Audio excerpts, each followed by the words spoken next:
Rádio Rio de Janeiro, a emissora da Fraternidade, passa a apresentar Luz na Penumbra, programa que leva ao seu coração a mensagem da doutrina espírita.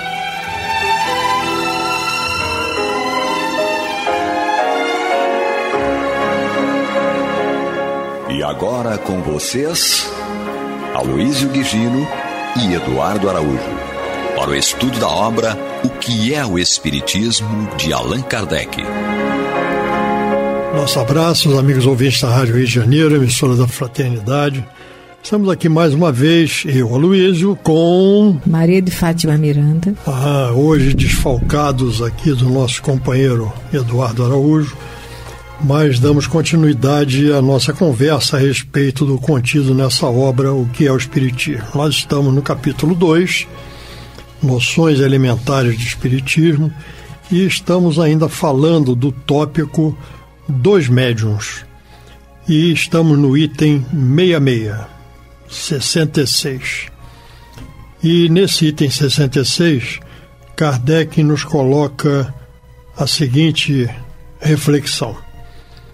A assimilação fluídica é tão necessária nas comunicações pela tipologia como pela escrita, visto que tanto num como no outro caso se trata de transmissão do pensamento do espírito, qualquer que seja o meio material por que ela se faça.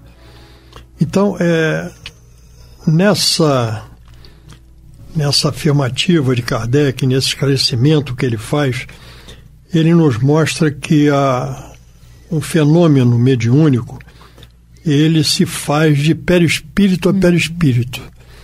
E ele se faz, vamos dizer, pela sintonia fluídica, pela assimilação fluídica que vem do espírito comunicante e que é percebida pelo perispírito do médium, pelo espírito do médium, que então irá atuar sobre o seu corpo físico, lembrando que o corpo físico é do médium, né?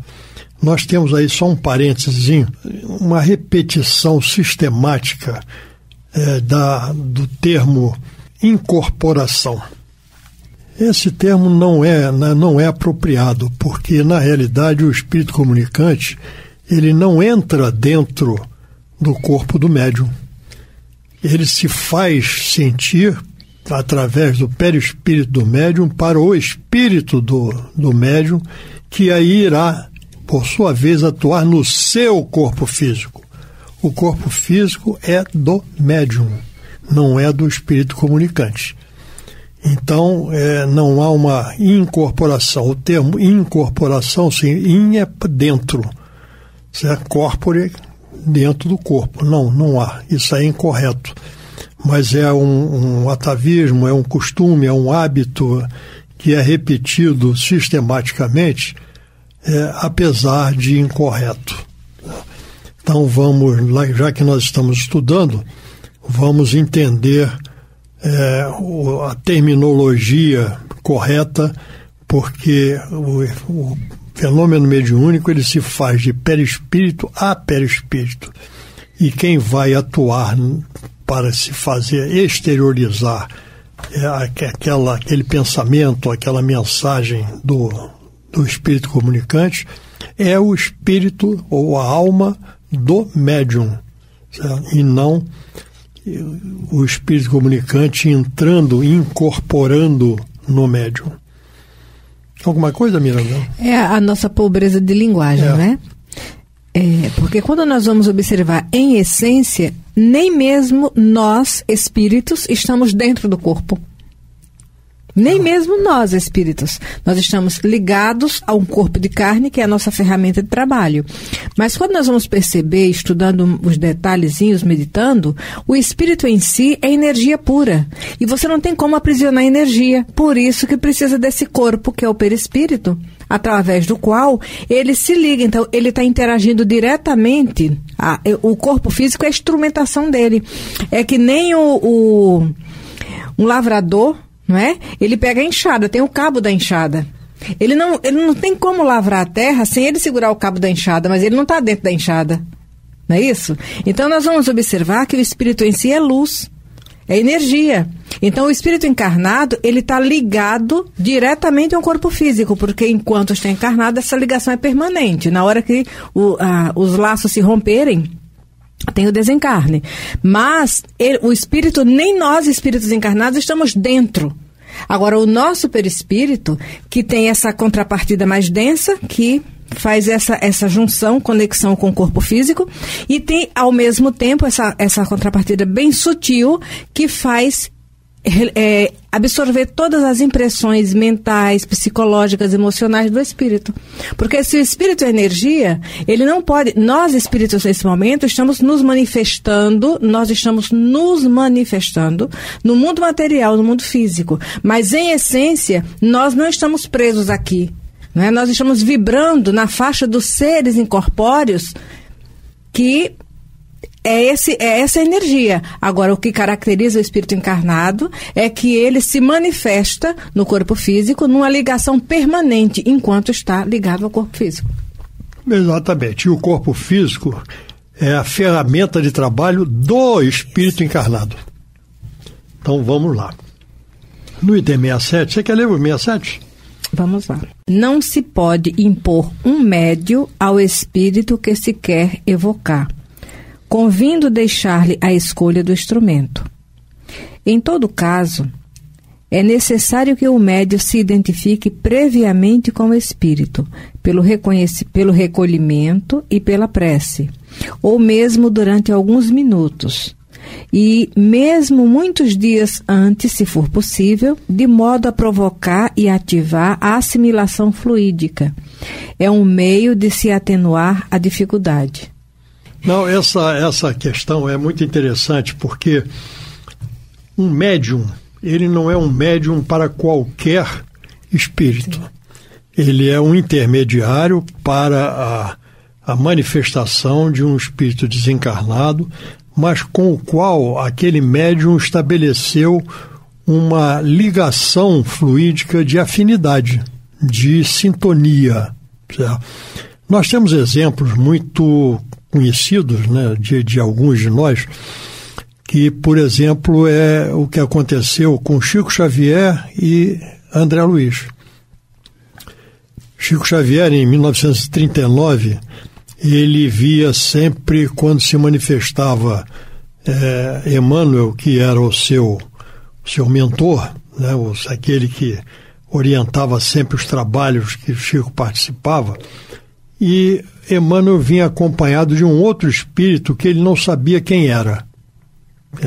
E passados anos aí nessa situação, Chico pergunta a Emmanuel quem era aquele espírito que sempre o acompanhava.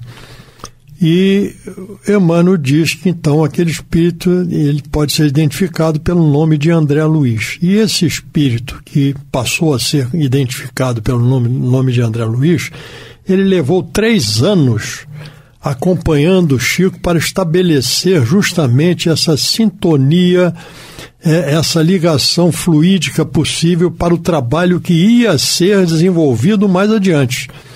Então, para que um espírito possa se manifestar através de um médium, ele deve estabelecer previamente, uma ligação de sintonia, uma ligação fluídica com aquele médium. E o médium, para ser o veículo para a manifestação de um espírito, ele tem também que estar preparado para aquilo que vai ser efetivamente divulgado. Então, você não pode, o espírito que se manifesta, ele vai escolher um médium que lhe apresente as características e as condições necessárias para o desenvolvimento do trabalho a que ele se propõe. Não é qualquer um. Não é qualquer um. Isso mesmo. Imagina um Ayrton Senna, se fosse dado a ele a oportunidade de escolher entre o primeiro Fusca que a Volkswagen lançou e uma Ferrari da Fórmula 1 que ele andou pilotando.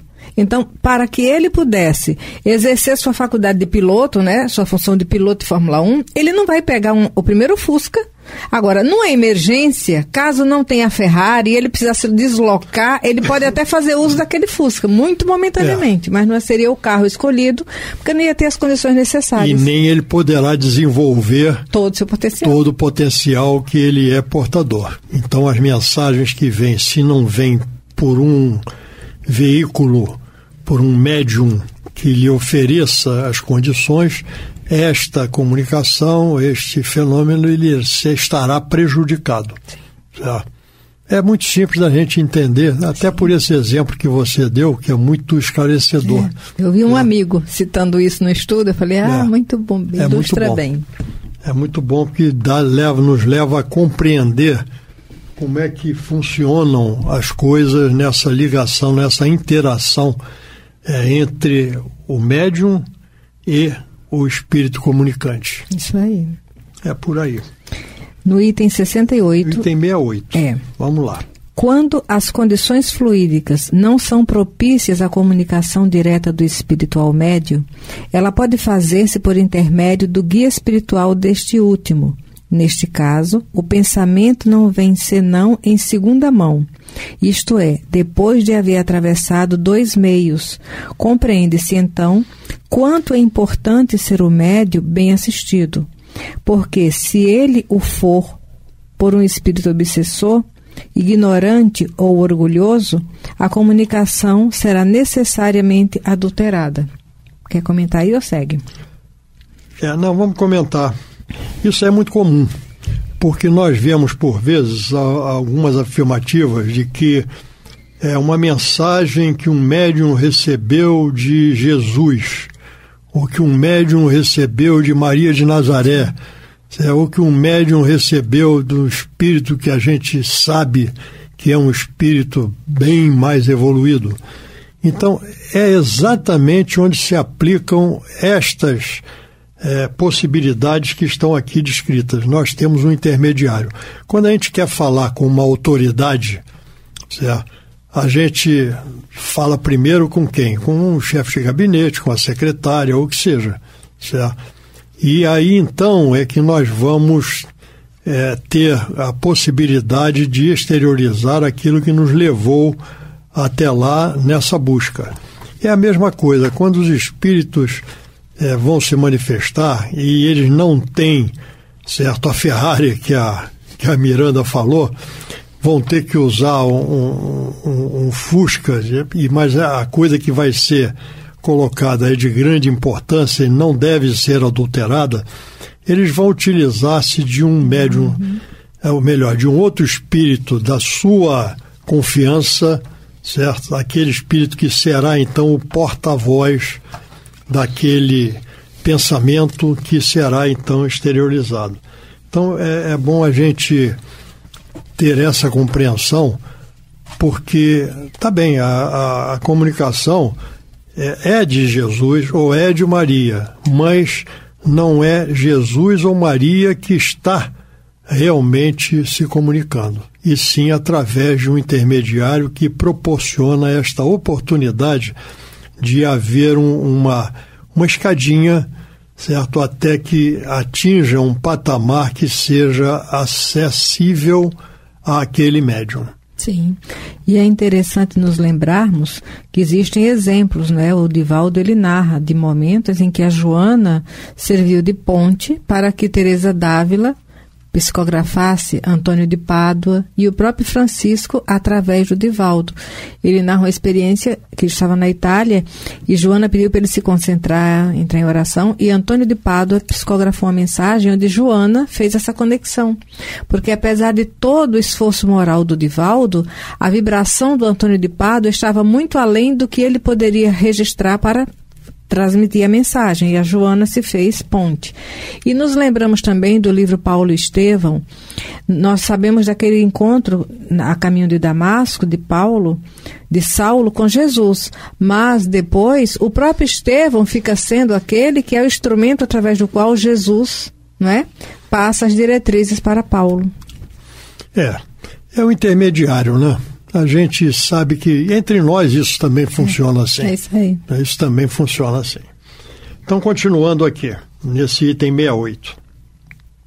Aqui, as qualidades pessoais do médium desempenham forçosamente um papel importante pela natureza dos espíritos que ele atrai a si.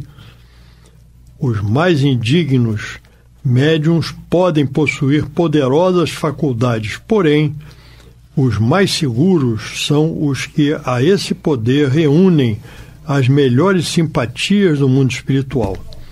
Ora, essas simpatias não ficam de forma alguma demonstradas pelos nomes, mais ou menos imponentes, revestidos pelos espíritos que assinam as comunicações, mas sim pelo fundo constantemente bom das mesmas. É tudo que nós já havíamos falado, né? Cheguei. Acabou de portar aqui o irmão. Um abraço aos prezados amigos ouvintes. Isso. Quer dizer, essas qualidades pessoais do médium vêm ter correlação com a influência moral do médium. Olha, e é algo tão pertinente que Kardec separou um capítulo para o Livro dos Médiuns, né? Sobre a influência moral do médium, porque é aquilo que ele tem a oferecer ao espírito, porque ainda que o médium ele não tenha um arquivo intelectual muito expressivo nessa encarnação, mas se ele tiver essas qualidades morais da melhor maneira, quer dizer, o quanto mais elevado, melhor, né? Ele será um bom instrumento. E nos lembramos do Eurípides Barçanufo, quando ele se faz presente na primeira reunião mediúnica, junto ao tio e aquelas pessoas do povoado ali onde ele foi visitar o tio.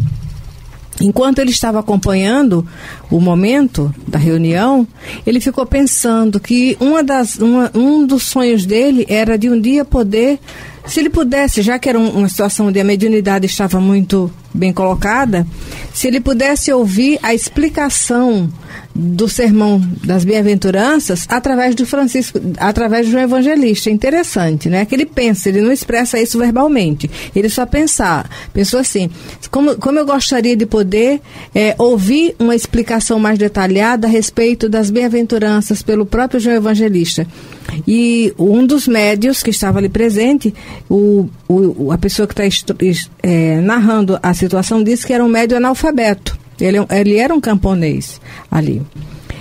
Levantou-se e explicou item por item das bem-aventuranças e quem era o espírito? O João Evangelista, atendendo à necessidade do Eurípides. Era um espírito, não é? Elevado. O médio, naquela encarnação, com uma intelectualidade rudimentar, porque estava analfabeto, mas a sensibilidade dele, por conta da moral, fez com que ele fosse instrumento do próprio João. A gente, quando quer fazer alguma coisa, a gente procura os instrumentos adequados, né? Nós, quando temos um serviço de maior importância, de maior responsabilidade, nós procuramos o quê? Procuramos uma empresa, uma firma, sim, que apresente, certo, as condições de desenvolver ou de resolver aquele problema que nós precisamos. E dentro dessa empresa também nós vamos encontrar pessoas que têm maior ou menor capacidade para trabalharem naquele problema que estará ali sendo tratado. Então é a mesma coisa, no final das contas. Os espíritos, para se manifestarem, eles procuram os médiuns que melhor irão se apresentar com mais fidelidade àquilo que eles querem transmitir. Bom, nós temos aqui agora mais o concurso do nosso Eduardo Araújo, certo, que acabou de adentrar no nosso recinto, e eu pergunto se ele tem alguma observação para os amigos ouvintes. Eu estou aqui procurando no livro No Mundo Maior, porque tem um caso aqui bem importante em relação a isso, né, de você buscar o médium que você tem, o mais adequado à comunicação, mas que nem sempre, por melhor que seja o médium, ele vai ter condições adequadas para registrar determinadas comunicações. E eu já passo para vocês o capítulo, mas assim, vou ler aqui a passagem que fala sobre a dificuldade que os espíritos se encontram às vezes para determinadas comunicações.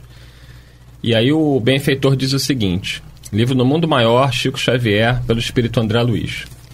Repara o conjunto. Já fiz meus apontamentos. Com exceção de 3 pessoas, os demais, em número de 8, guardam atitude favorável. Então, 8 médiuns tinham uma atitude favorável para aquela comunicação, 3 pessoas não estavam preparadas. Todos esses se encontram na posição de médiuns, pela passividade que demonstram.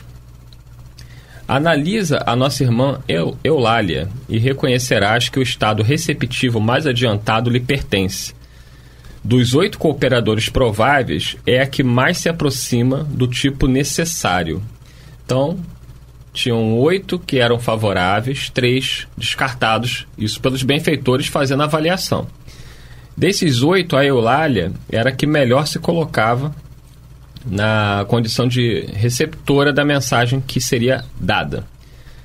Só que tinha um problema, né? E aí ele vai explicar aqui. No entanto, o nosso amigo médico não encontra em sua organização psicofísica elementos afins perfeitos.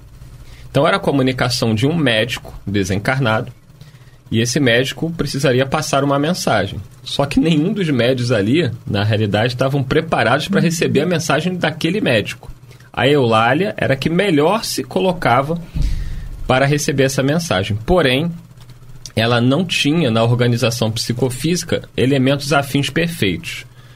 Nossa colaboradora não se liga a ele, ao médico, através de todos os seus centros perispirituais. Não é capaz de elevar-se à mesma frequência de vibração em que se acha o comunicante. Não possui suficiente espaço interior. Para comungar-lhe as ideias e conhecimentos, não lhe absorve o entusiasmo total pela ciência. Por ainda não trazer de outras existências, nem haver construído na existência atual as necessárias teclas evolucionárias que só o trabalho sentido e vivido lhe pode conferir. Eulália manifesta, contudo, um grande poder, o da boa vontade, criadora, sem o qual é impossível o início da ascensão às zonas mais altas da vida. É a porta mais importante pela qual se entenderá com o médico desencarnado. Este, a seu turno, para realizar o nobre desejo que o anima, vê-se compelido, em face das circunstâncias, a pôr de lado a nomenclatura oficial, a técnica científica, o patrimônio de palavras que lhe é peculiar, as definições novas, a ficha de renome, que lhe coroa a memória nos círculos dos conhecidos e dos clientes.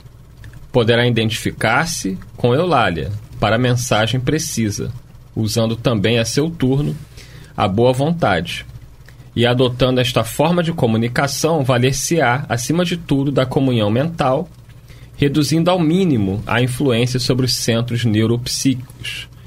É que, em matérias de mediunismo, há tipos idênticos de faculdades, mas enormes desigualdades nos graus de capacidade receptiva, os quais variam infinitamente como as pessoas. Olha a complexidade de uma comunicação mediúnica. Sim. Nós tínhamos ali 11 médiuns. Dos 11, 8 teriam possibilidade de receber essa mensagem. Dos 8, uma era a mais destacada, que era a Eulália, e mesmo ela não tinha condições de registrar na integralidade aquilo que o médico teria a dizer. A mensagem foi dada, porém, aqueles que a receberam identificaram claramente que a maneira de se expressar do médico não era aquela que ele utilizaria, já que o conheceram como encarnado. É bem complexa a questão, Aloysio. Nós citamos ainda no início do programa a experiência do Chico, que era uma antena mediúnica fabulosa, com o André Luiz, que levou 3 anos, vamos dizer, estabelecendo uma sintonia fluídica, mediúnica, para que pudesse haver um melhor proveito na sua obra.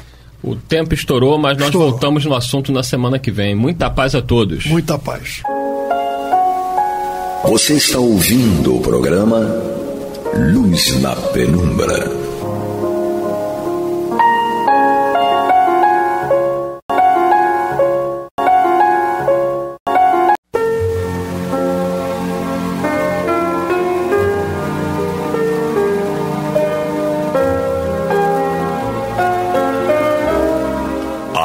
Rádio Rio de Janeiro está levando ao seu lar e ao seu coração a mensagem consoladora da doutrina espírita, através do programa Luz na Penumbra.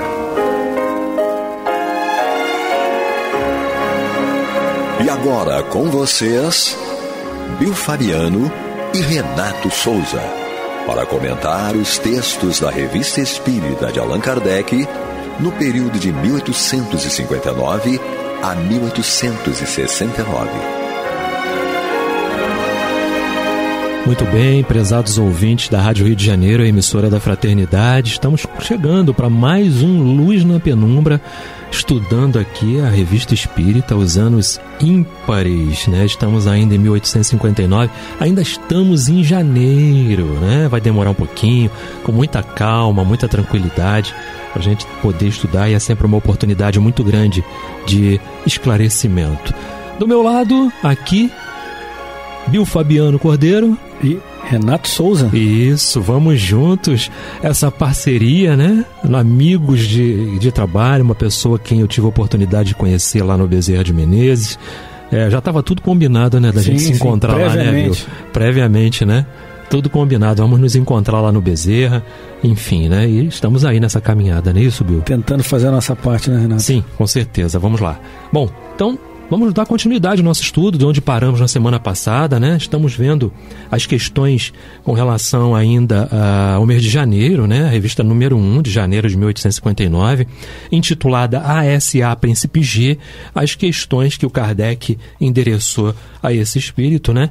E a questão que a gente estava estudando na semana passada, né, que ainda não terminamos, diz assim: os espíritos podem guiar-nos por meio de conselhos diretos nas coisas da vida, tá? E nós lemos já uma boa parte das questões, mas ficou faltando ainda um trecho, não é?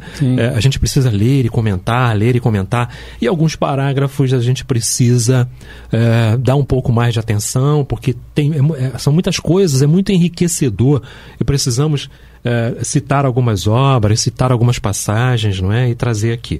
Mas paramos num parágrafo em que falava justamente dos anjos da guarda, não é isso, Bill, na semana passada, né? Sim, nos anjos da guarda, dos protetores, dos pensamentos, da nossa conduta na casa espírita, né? Como nós devemos nos comportar lá. Isso não vale só para nós médiums, não. Vale para o assistente, para o foco, para a proposição dele do que ele foi buscar, não é isso? Sim, sim. Porque as influências ocorrem, né?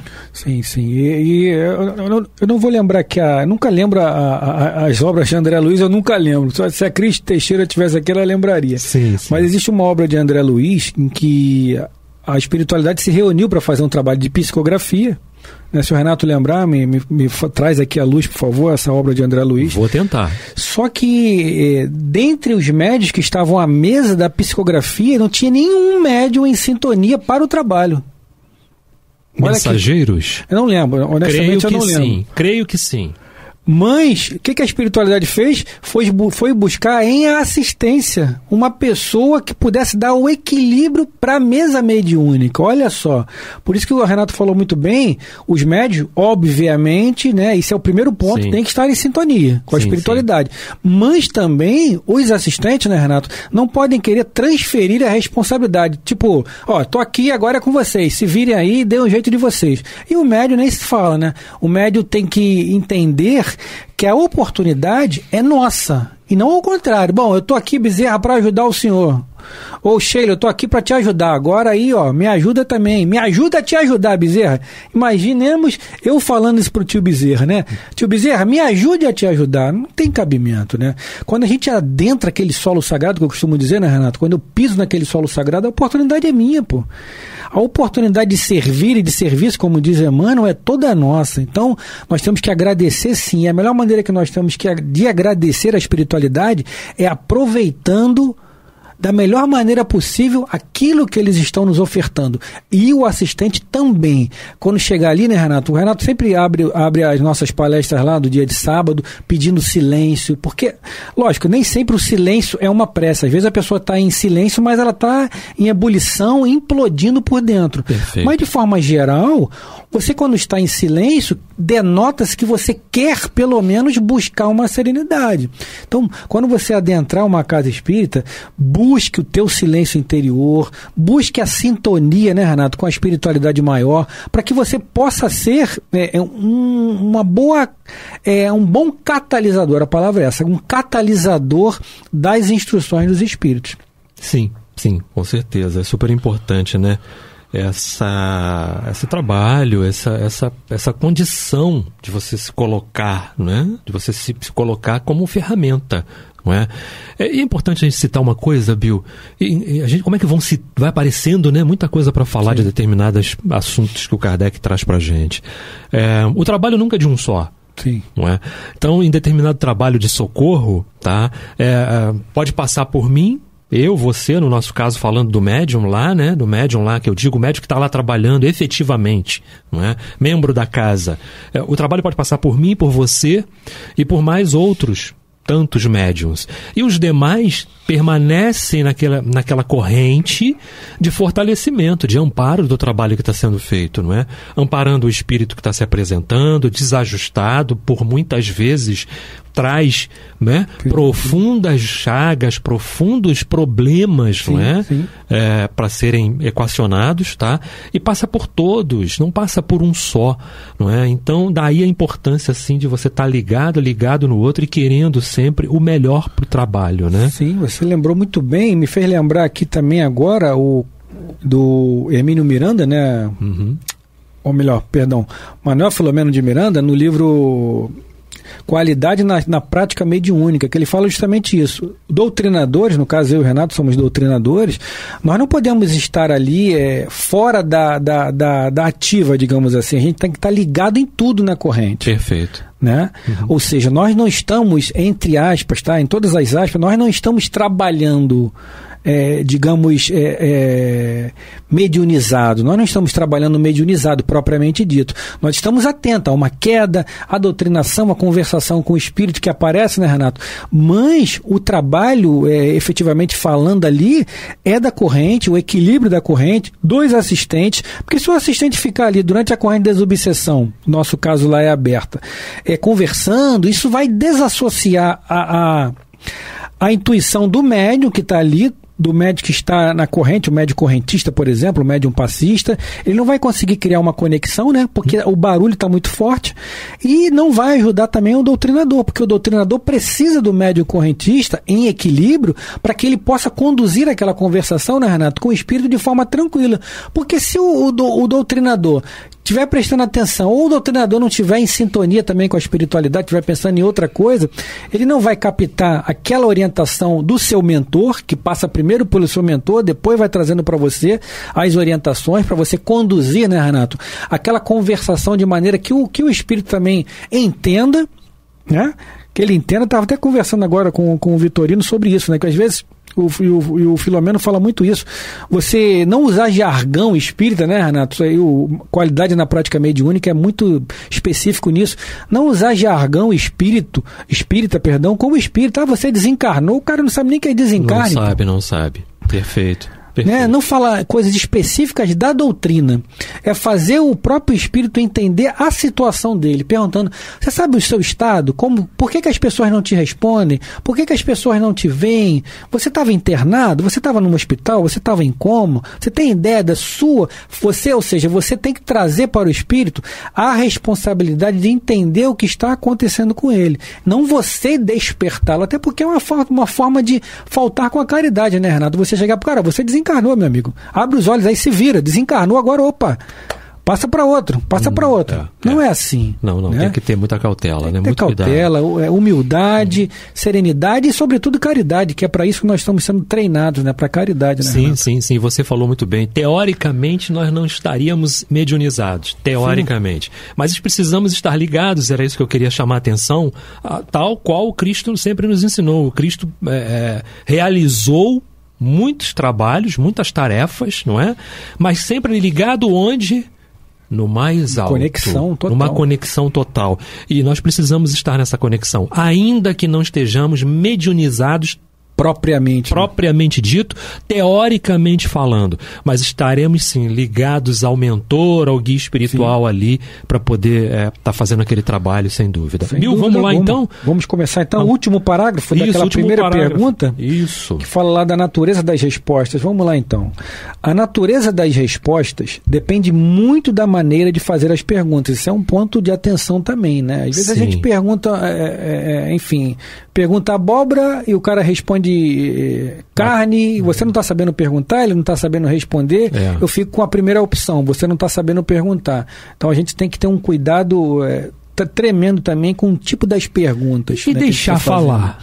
É perfeito. Você falou tudo, Renato, falou tudo. É perfeito isso. Você faz as boas-vindas, o teu papel, eu aprendi isso no trabalho da Noite da Saudade, tá? Faça as honras da casa, seja bem-vindo.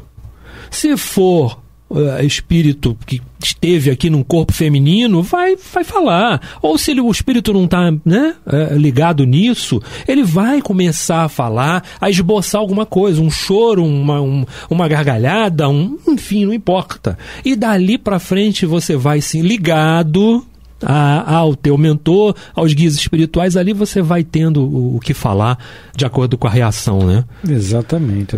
Vamos continuar aqui. Bom, é necessário aprender a conversar com os espíritos, como se aprende a conversar com os homens. Ou seja, em tudo é preciso experiência. Lógico que a experiência é adquirida ao longo do experimento, né? Ao longo do tempo, ao longo dos anos. Então, não adianta também você querer que um médium faça alguma coisa, ou o próprio médium querer fazer alguma coisa que ele ainda não está apto para fazer, né, Renato? As oportunidades vão sendo dadas conforme você vai avançando. Eu avanço um degrau, aí eles me ofertam aquilo ali de acordo com aquilo que eu posso dar, né? Ninguém dá o que não possui para dar, né? Os espíritos experientes nos dizem isso, né? Com certeza, e a gente fica às vezes na casa espírita, o médium, né? Eu queria ser um passista, eu queria ser sim, mas vai ser no momento certo, né? E se por acaso chegar e dizer, eu estou pronto, não está pronto, esse é o primeiro passo para achar que, né?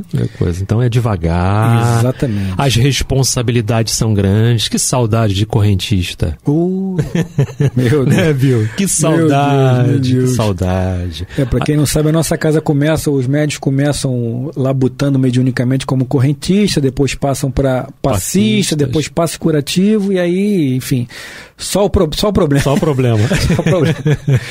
Enfim, mas é bem isso, o Renato colocou muito bem, porque quando eu começo a achar que eu estou pronto para aquilo, fatalmente, a gente não pode cravar que é 100%, porque estaríamos sendo levianos, né? Mas fatalmente você ainda não está preparado. Porque quem está preparado, ele simplesmente está trabalhando, e a espiritualidade vai ofertando as oportunidades, e você vai abraçando as oportunidades de forma natural, né, Renato? Sem sentir, sem pedir nada. Isso, sem sentir. Quando você vê, já está lá.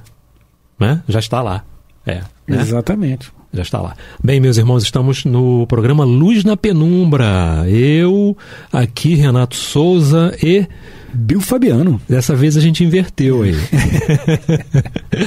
Estudando a Revista Espírita de 1859, tá? Ainda estamos em janeiro, vai demorar um pouquinho para acabar, mas precisamos trazer os comentários, precisamos também, né? Citar obras, também, aprender, né? Precisamos assimilar, e é gostoso isso, né? Tem muita coisa que o Kardec deixou pra gente aí, tá? O Bill vai continuar lendo aqui a questão que a gente está trabalhando, tá? Pra gente terminar essa questão e partir para uma outra, não é isso, Bill? É isso aí, vamos finalizar logo agora e depois a gente parte para a segunda pergunta ainda, né? Só para a segunda pergunta. Bom, por outro lado, o hábito faz que os espíritos se identifiquem conosco e com o médium. Os fluidos se combinem e as comunicações sejam mais fáceis. É importante a gente destacar também essa interação, né, Renato? Que há a identificação de nós encarnados com os espíritos desencarnados. É preciso ter primeiro uma simpatia, né? Quando a gente fala simpatia, a gente não está falando de lá para cá, né? Porque os espíritos mais evoluídos não tem essa questão de ser simpático a mim ou não. Eles querem trabalhar, e para isso que eles estão ali, para trabalhar. trabalhar. Mas às vezes a nossa própria pequenez espiritual faz com que nós tenhamos mais simpatia com uns do que com outros. E isso os espíritos também ficam atentos, não por eles, mas por nós. Porque se a gente, por exemplo, eu confio no Renato como espírito benfeitor ou vice-versa. Eu gosto do Renato, eu sempre tive simpatia com aquele espírito ali, ou com aquela linha espiritual, enfim. Então eu vou ficar mais apto a trabalhar com ele por ter simpatia. E às vezes até o próprio espírito se apresenta como fulano porque eu tenho simpatia com ele. Não que ele seja até o fulano, mas porque eu tenho essa simbiose com aquele espírito ali, essa conexão, então ele vai se apresentar como fulano para que eu tenha mais conexão com o trabalho em si, enfim, por aí. Sim, existe uma ligação, né? Existe uma ligação. Tá, com certeza.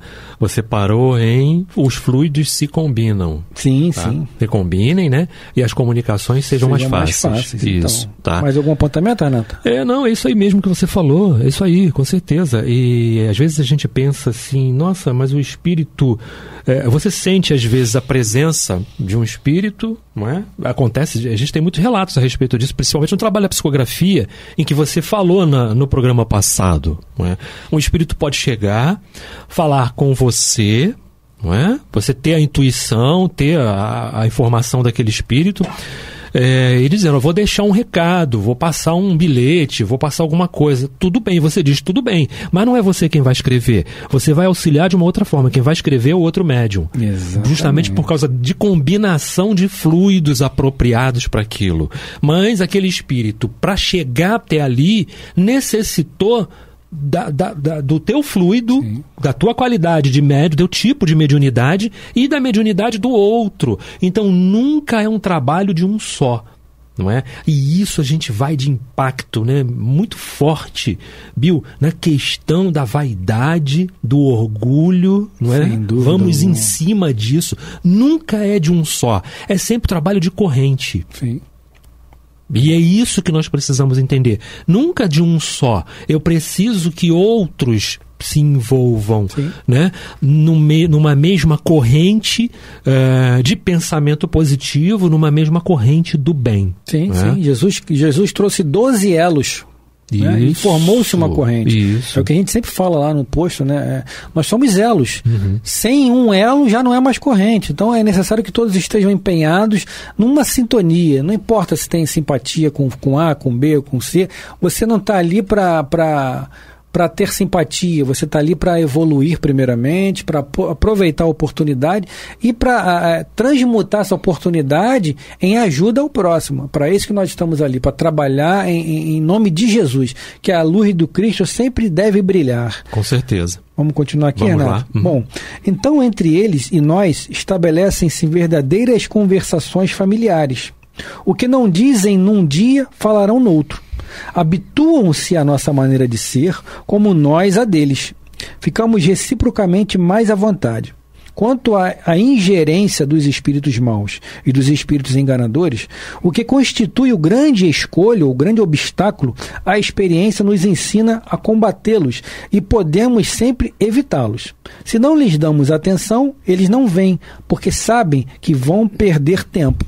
E essa final aqui do príncipe é bastante interessante, né? Se não lhe damos atenção, eles não vêm, porque sabem que vão perder tempo. A gente pode entender esse não dar atenção como você não fazer aquilo que eles estão, digamos, te intuindo a fazer, né? Entre aspas, intuindo a fazer. Porque eu costumo usar o meu exemplo, né? Eu tenho verdadeira ojeriza à bebida alcoólica, né? Por diversas situações, enfim, de histórico na família, de alcoolismo.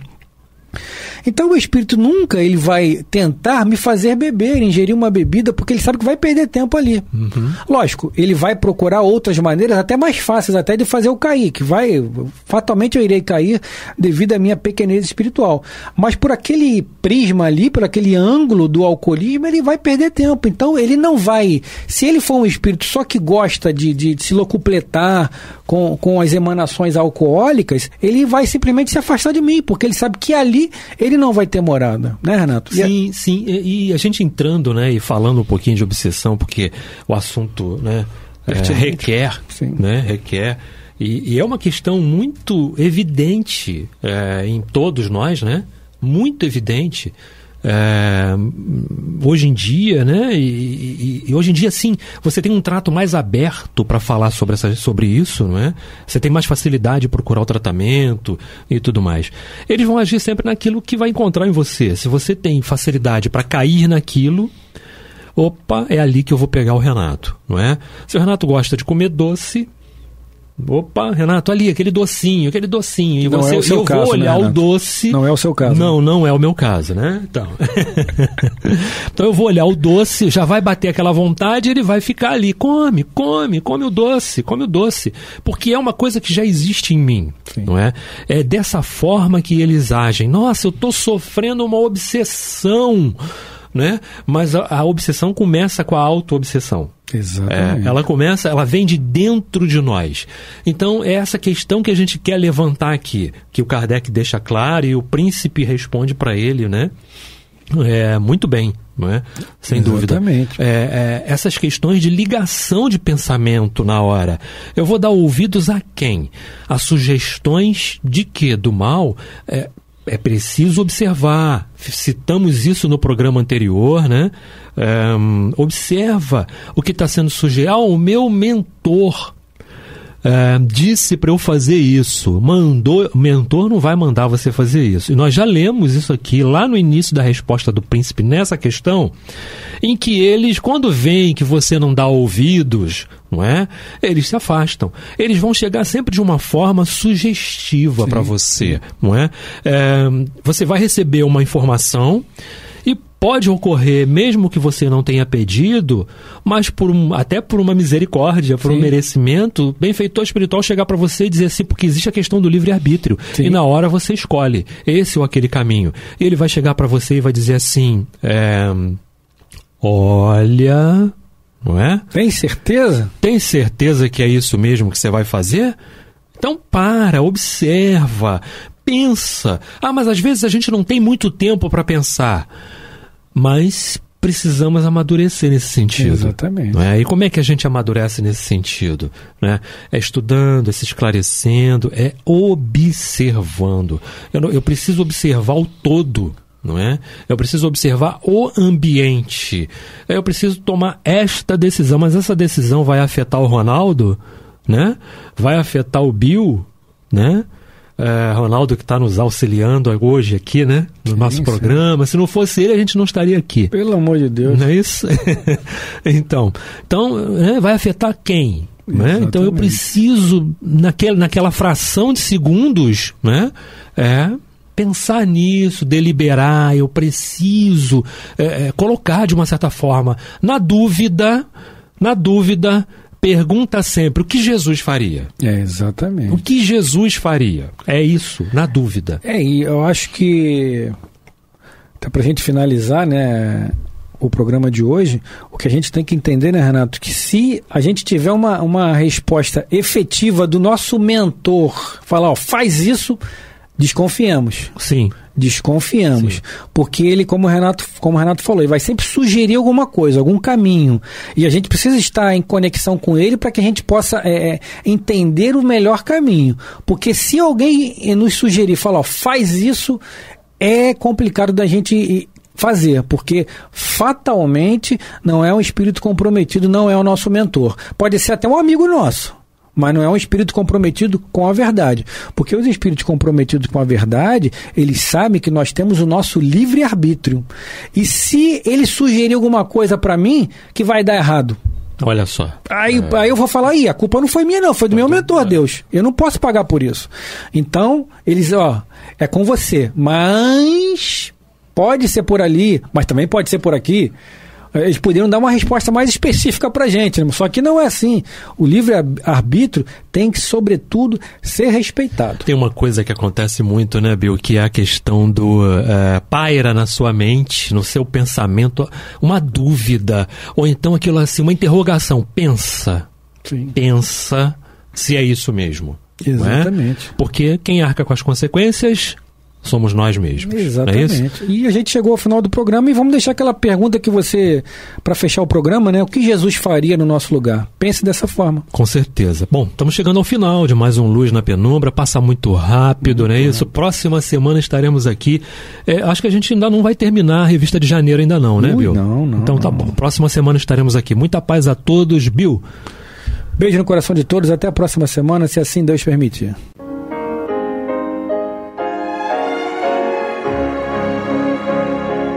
E vamos ouvir agora a prece de encerramento de nosso programa, na voz de Geraldo de Aquino. Jesus, dá-nos coragem para a luta, piedade para os insultos e misericórdia para as injustiças e ingratidões. Limpa nossa alma de inveja e ambições mesquinhas, de ódio e de vingança o nosso caminho. E que dentro em pouco, ao recolher-nos de novo ao calor do nosso leito, para que o sono nos dê a paz e o esquecimento das tristezas humanas, possamos sentir, Senhor, no mais íntimo de nosso ser, a doçura indefinível do Teu amor e a grandeza incomparável da Tua divina presença. Que assim seja.